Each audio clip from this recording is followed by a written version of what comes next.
Today, we will be making our first extraterrestrial encounter by completing the contract Explore the Moon. This contract requires us to perform a flyby of our nearest neighbor, but we will be stepping this up by using the moon's gravity to sling us back towards Kerbin without having to expend any more fuel. This will necessitate not just looking at how to intercept the moon in its orbit about Kerbin, but how to use maneuver nodes to tweak our encounter so that we will be getting our Kerbin return for free. Let's get started. And as always, we'll start by taking a look at our contract Explore the Moon, and we'll look down here at the objectives. Today is your lucky day. Simply head to the moon and pass it by. Easy as pie, no risk at all. Now sign this waiver. And of course, a respectable amount of cash, especially with science and reputation as well for doing this. Now, if you wanted to, you definitely can go over there and do more than just simply pass it by. If you want to get in orbit and if you want to do more science there, that's fine. I'm not going to do that in this video. That will definitely be something for a future video. But for this video, I really want to do a free return flyby, so that is what I want to do. If you want to build a more beefy vehicle and do more than that, be my guest. You'll still satisfy this contract. You might also notice I do have a second contract, science data from space around Kerbin. Really simple. Transmitter recover scientific data from space around Kerbin. I mean, we're going to be in space around Kerbin. Again, grab the free ones. You might as well. Okay, let's get out of here. And let's go quickly into research and development and take a look at the tech that I do want to unlock for this one. So we're going to finish off this tier by taking a look at flight control. This gives us some additional aerodynamic control surfaces as well as an extra set of reaction wheels, both of which will make our vessels easier to fly. And into the next tier, I'm going to go right down here to the bottom for electrics, mostly for the Probodyne Octo Probe Core. We'll talk about that, but also solar panels, some extra batteries. Oh, and lights, you gotta like lights, so we'll grab that one. And we're also going to upgrade a couple of buildings. One of the buildings I'm going to take a look at is finally mission control. This is one that you might have done quite a bit earlier for no other reasons than to be able to grab up to 7 active contracts, which gives you more advances and gives you more funds. But what I really want is the flight planning. You can see that as the second point. That gives you maneuver nodes. I want maneuver nodes to plan out my free return around the moon, so that is going to be useful. By the way, you don't get the maneuver nodes unless you have both mission control and the tracking station to level 2. So make sure to,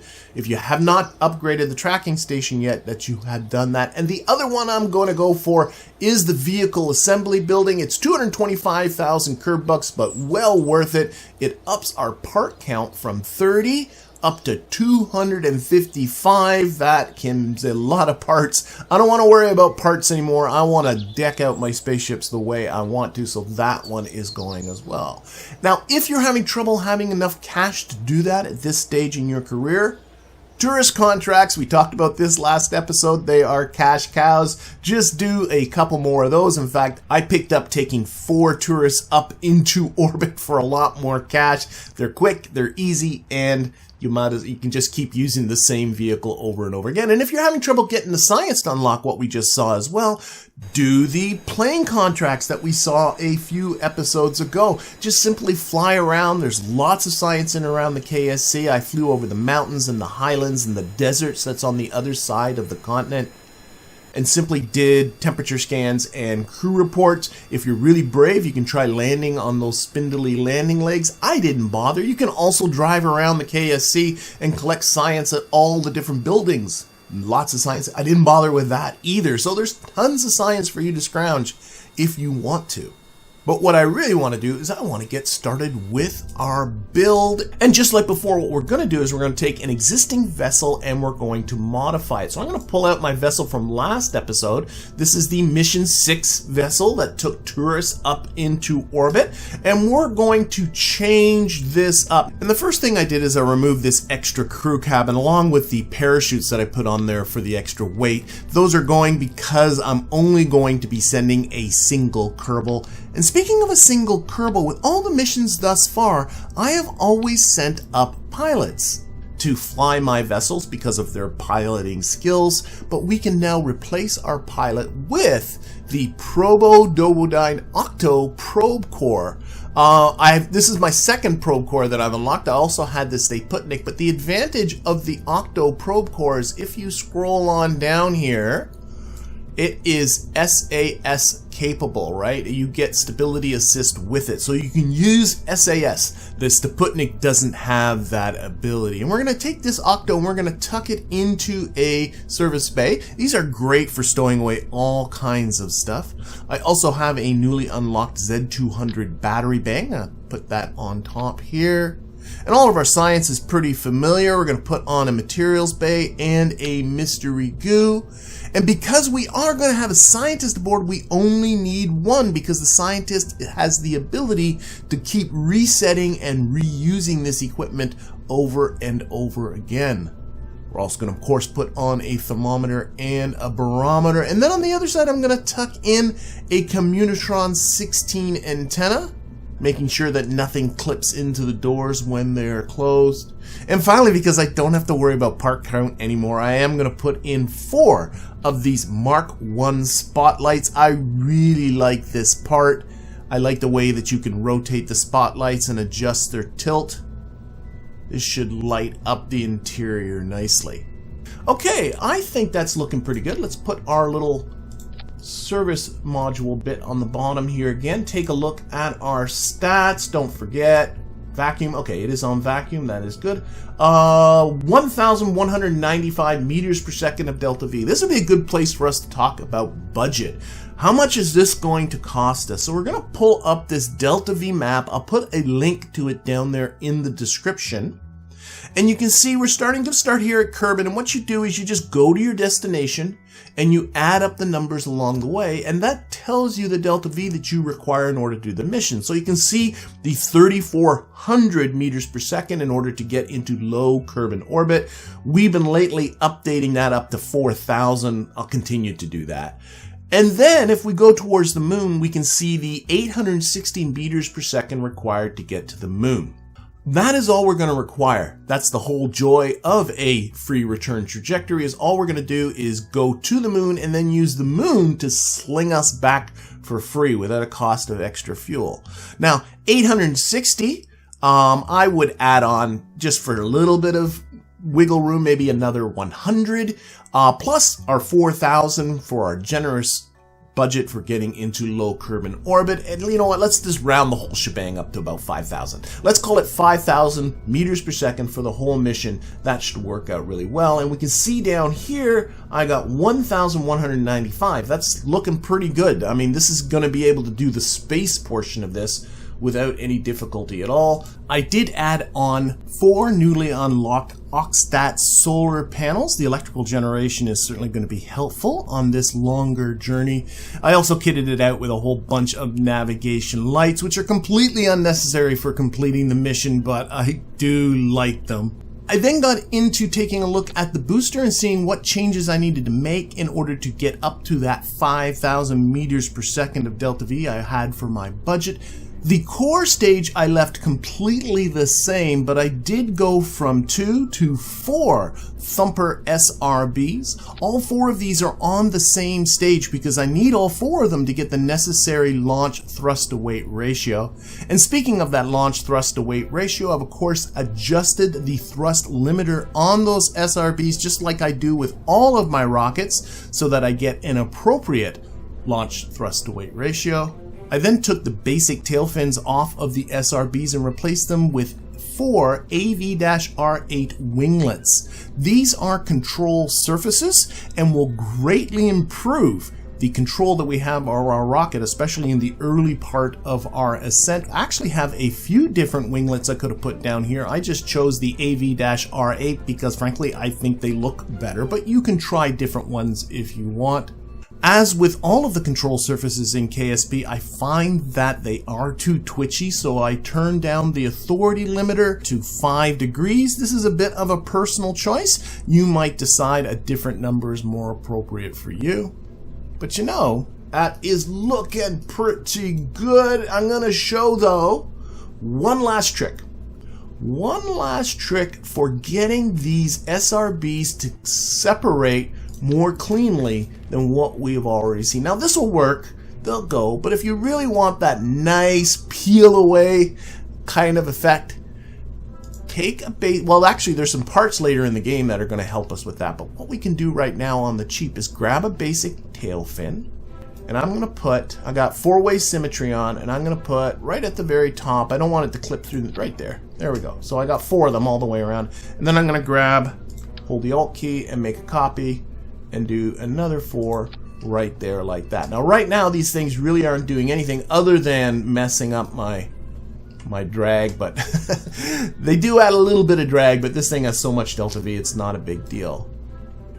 But if I take my rotate tool, make sure the snap is off, click on one of these and rotate them ever so slightly, just a little bit, that might even be too much right there, right about there, like that, what ends up happening is you know, imagine this thing going through the air, so the airstream's coming down and hitting more on this side of this fin than on the left side of the fin, and that's going to get it to peel away for us. It's a nice, cheap way to do it. Now, we do have to do it with the other one here. And because I have 4-way symmetry on, all of these are being affected. There we go. And because they do kind of look goofy, I'm also going to take the move tool, and I'm just going to slide them inwards. I like it so just barely that yellow stripe is showing. All right, let's get our pilot, who's not going to be a pilot at all. It's going to be our scientist Bob, and let's do this thing. Okay, so once again, let's go over what the game plan is going to be. Our target isn't simply to get into low orbit, though that's going to be the first phase of this. Our target is going to be to get ourselves to the moon. So we're going to need to extend our trajectory out towards the moon, which we will be doing very, very shortly. But before we do that, we want to put ourselves into a low parking orbit. It really helps if your parking orbit is in the same plane, the two-dimensional surface that makes up the moon's orbit. And if we go on down, the thing to notice is that the moon's orbit is right over Kerbin's equator. For that reason, I want to put myself into as close to an equatorial orbit as I can. That means that as I fly, I want to keep as close to a heading of 90 degrees towards the east as I can. In my previous 2 orbits, I really didn't care if I was a few degrees one way or the other, but now I do. It will really help in my journey towards the moon. Now, you can deal with it if that doesn't happen for you. You can make course corrections, but honestly, it's simpler just to get yourself into a good parking orbit than it is to do all the course corrections. Otherwise, though, this is just going to be getting ourselves into orbit. So, SAS on, throttle up. Oh, let's put our lights on by pressing U. Oh, look at that. That looks so good. All right, and let's punch it. And as this is my 3rd orbital insertion of this series, I'm going to go through things a little bit more quickly. You should find that you have a lot more control of this rocket thanks to those AV winglets that are down there at the bottom. Remember, you want to keep your heading as close to 90 degrees as you can, so those winglets are going to help. I'm also pitching over a little bit more aggressively. In the past, I just used to let it kind of ride up on following that prograde vector naturally. Now I'm pitching over a little bit more aggressively, but if you are going to do that, make sure you don't stray too far from the prograde vector. Not because you're going to lose control of this rocket. This rocket's very, very stable, but because it will be more efficient for you to stay close to that prograde vector. But right now, we are coming up to that SRB separation. Watch them peel away. Oh, that's so nice.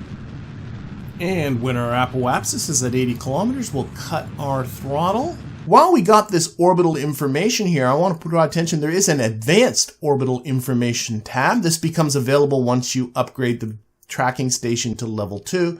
And one of the things I got here is inclination. That is showing the angle of your orbit.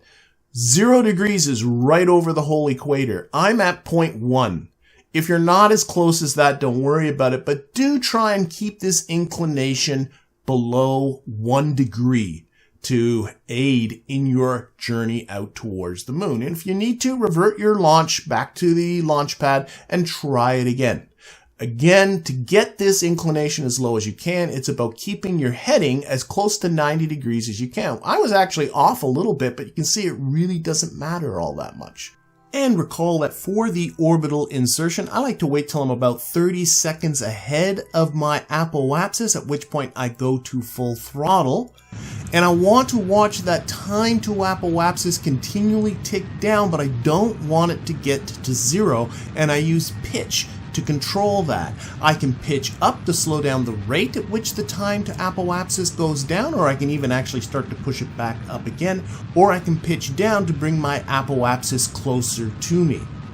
And while we finish off our orbital insertion, I want to welcome aboard my newest Patreon patrons and YouTube members, Demolisher D, Ronald Patterson, and Mark Van Dam. Thank you very much for your generous support, as well, of course, to the ongoing support of all of my Patreon patrons and YouTube members. You folks are absolutely awesome. All right, so let's get ourselves to the moon. How are we going to do that? I mean, here it is, right?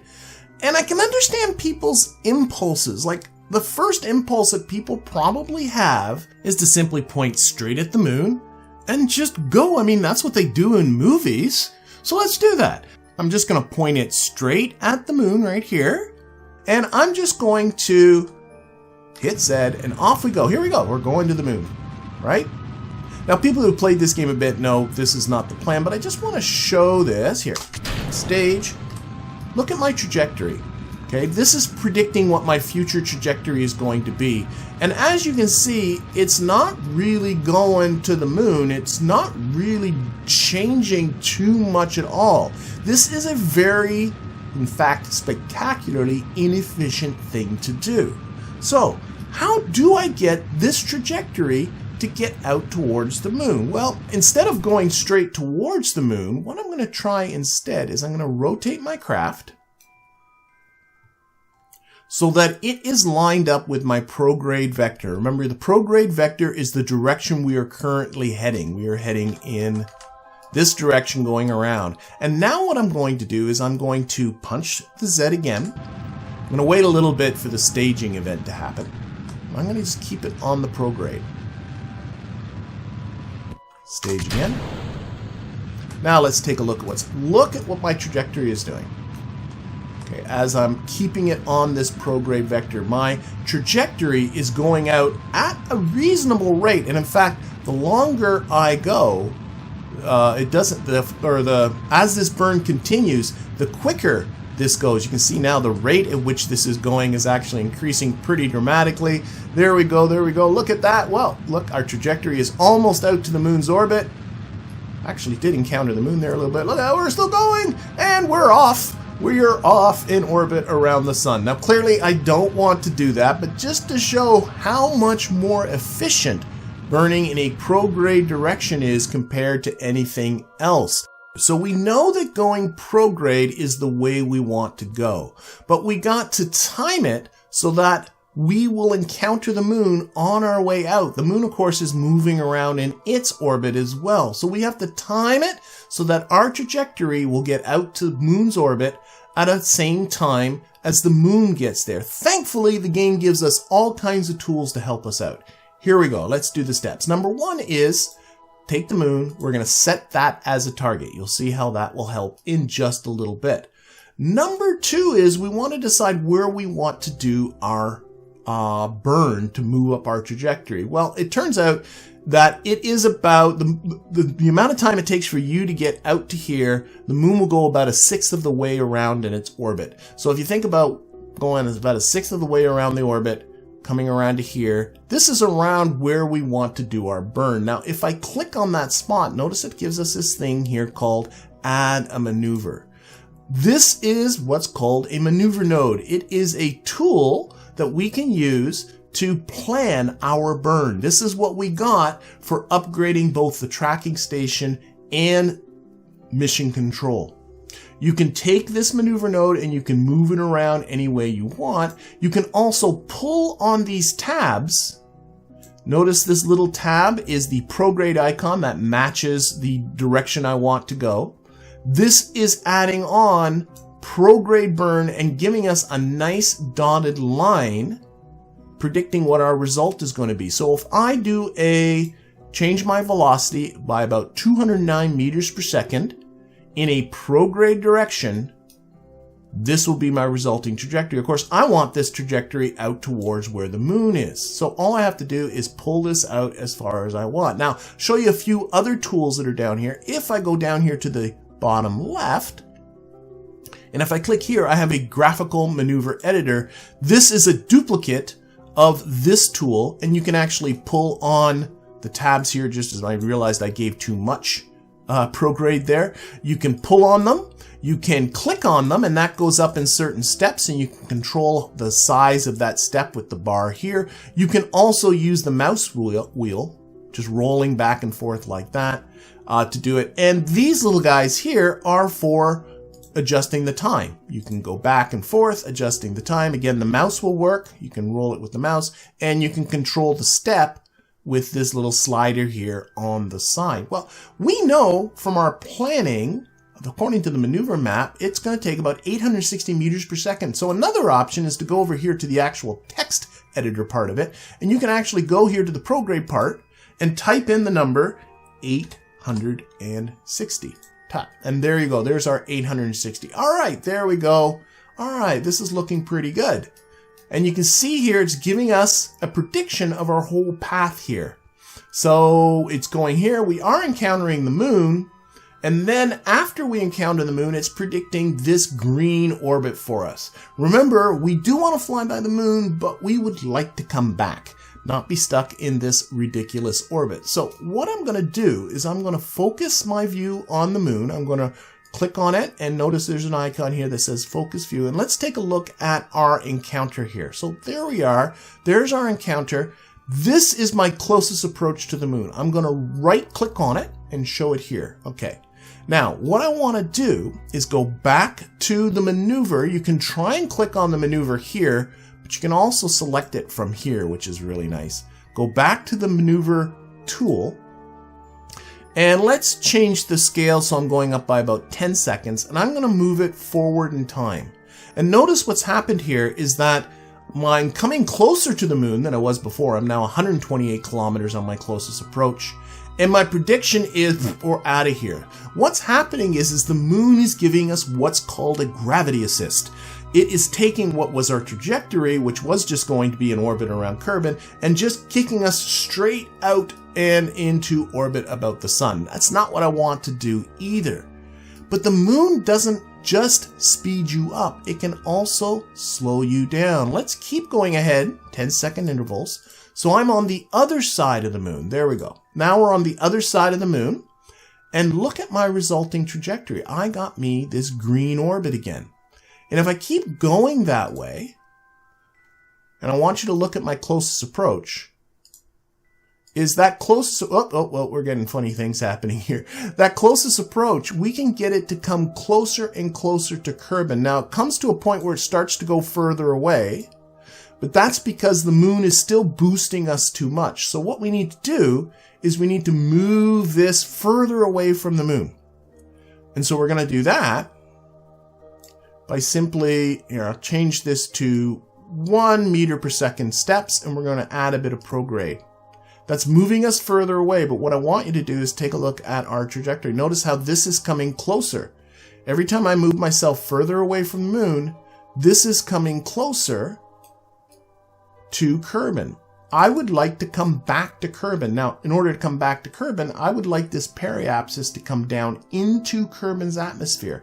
That's really easy for us to do. I just have to, again, select the maneuver and just keep adding on a little bit of prograde until we're actually right into the atmosphere. And you can see, actually, now it's really obvious. The moon is really slowing us down out here, right? Because we're coming down to a lower altitude than where we're at right now. You can also play around with the timing a little bit. I turned it down to a 1 second interval. You can still, I like to really fiddle with this. I find a periapsis, right now I'm actually hitting Kerbin. I don't want to do that, but I do want to get this as low as I can. And now what I'm going to do is actually use a little bit of retrograde. And in other words, take off some of this orbit here. Use a little bit of mouse wheeling. And I find about 35 kilometers is a nice altitude for a return to the moon. So I want to kind of point out kind of what's happening here. I know that was a lot of information all at once. But what we've worked out is that if I come to this location, burn in a prograde direction, and burn for 866 meters per second, that means change my velocity by 866 meters per second, I will go into this orange trajectory. I will fly past the moon. Then I'll be in this green trajectory, which will come down and be 35 kilometers into the atmosphere. And that will be enough to slow me down and get me to go back to Kerbin. So this one 866 meter per second burn will do the entire mission for me. Now, how do I know, can I do that, right? Do I have enough fuel to do that? Well, yeah, I do. That's why I have this number. In this vessel right now, I have 1,468 meters per second of delta V. That means I am capable of changing my velocity by 1,468 meters per second. This maneuver requires me to change my velocity by 866 meters per second. This is telling me I can do this. In fact, I can do this very, very easily. All right, so what I'm going to do is come back to our view. This has all been map view. There we are. We are all now pretty much set up and ready to go. Now, I do have some information down here that I want to draw attention to. And if you're not seeing all of this information, pause your game, go into the settings, and turn on extended burn indicator to give you this added burn time. I'm pretty sure it's on by default, but I don't know anymore. The game keeps changing on me. So, this is giving us some information. It's telling us that our maneuver node is coming up in 12 minutes and 20 seconds, or thereabouts. That the burn is going to take 37 seconds to perform.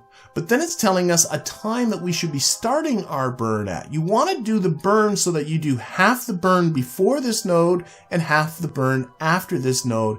And it's calculating that for us already for it. You can change the amount of burn to do before and after using this toggle. I just don't know why you would personally ever change that. Also on the bar, notice that there's a little 3 and there's a little 2 with a line between it.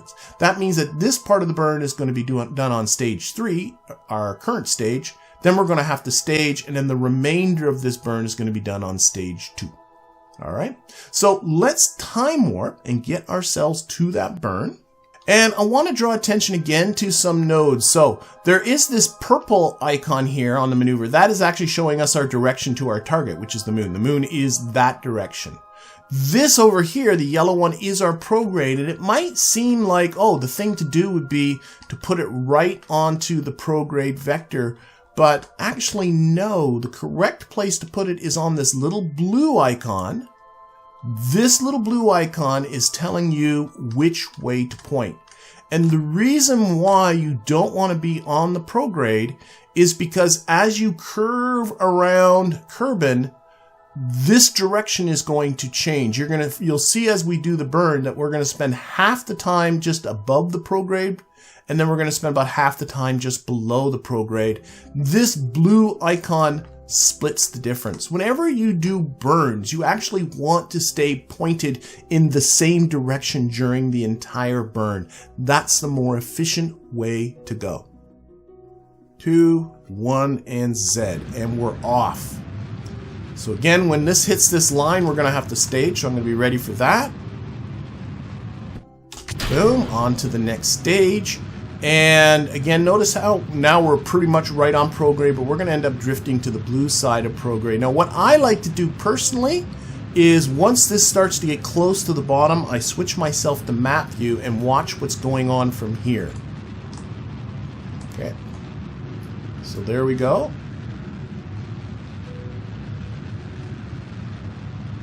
And this is getting close to the end, so we're going to reduce our throttle so that we don't have to be full throttle the whole way. Keep it on that maneuver node. Whoa, I overdid it. Okay, so that's okay. That's okay for that to have managed to stop early, and I didn't because I was concentrating on my steering, but that's okay. Let's click this little check mark and get rid of the maneuver. And you can see here that my resulting trajectory is actually going right into Kerbin. That could get a little bit dangerous. I don't want to do that. So I need to take out a little bit of what I just did. That's okay. That just happened. So what I'm going to do is turn the spacecraft right around 180 degrees, so I'm pointing towards the retrograde spot part. And then I'm going to give myself a little bit of throttle, emphasis on a little bit, and it's coming out. Okay, now I can push on this, and notice I want this to be 35, but only a teeny throttle pushed it that much. So I'm going to go back to my ship. I'm going to right click on the engine, and I still have access to this thrust limiter. I'm going to turn the thrust limiter way down, very, very low, so that I have very fine control. Now, I went too far into the retrograde direction, so I'm once again going to spin my ship 180 degrees, put it on the prograde direction. Now I'm going to give myself a little bit of throttle. There we go. Close enough. Stop fiddling. Okay, here we are. We are on our way on the moon. Again, just to sort of follow, we're going to do this blue trajectory. We're going to encounter the moon. Let's focus our view on the moon. We're going to be flying past the moon like this. The moon is going to give us a little bit of a gravity assist and slowing us down, putting us into this purple trajectory, which is going to aim us right back into the atmosphere. We don't have to do anything. All Bob has to do now is enjoy the ride and, of course, collect science. Don't forget that we did have another contract to recover or transmit science from space above Kerbin. So previous to my burn to the moon, I had Bob collecting science in our parking orbit. And remember, you don't even have to have any science to collect to satisfy this contract. As I've already done this experiment, my temperature scan here is for 0 science, but when I hit transmit, the contract satisfies anyway. But once we passed an altitude of 250 kilometers above Kerbin, we enter high space above Kerbin, an entirely new situation with a completely fresh set of science for us to collect. And Bob, being a scientist, once he collected all the available science and stowed it safely in the capsule, he can reset the equipment so that it is ready to be run again when he entered into high space above the moon. Now, to get into near space above the moon, we need to get below an altitude of 60 kilometers, which I decided not to do for this tutorial. Not that this vessel isn't capable of it, and still returning to Kerbin if you want to give that a go. One thing to be a bit careful of is that sometimes time warping can mess up trajectories, so keep an eye on that periapsis with Kerbin. If you find that it has changed, burning either prograde or retrograde when you are far away from Kerbin will fix it up. And while Bob enjoys his gravity slide back home, why don't we quickly go over the main takeaways from this episode? This mission to perform a free return trajectory about the moon got us taking our first look at a Delta V map to help us build a vehicle that we knew was capable of getting the job done. We then got ourselves into a low parking orbit about Kerbin and talked about how to get ourselves to the moon and back, and that got us taking a detailed look at using the game's maneuver node tools to help us plan out the details of our burn. And with that, I'm going to be drawing this episode to a close. Join us next week when we'll be looking at how to rendezvous 2 vessels in space. I hope to see you then.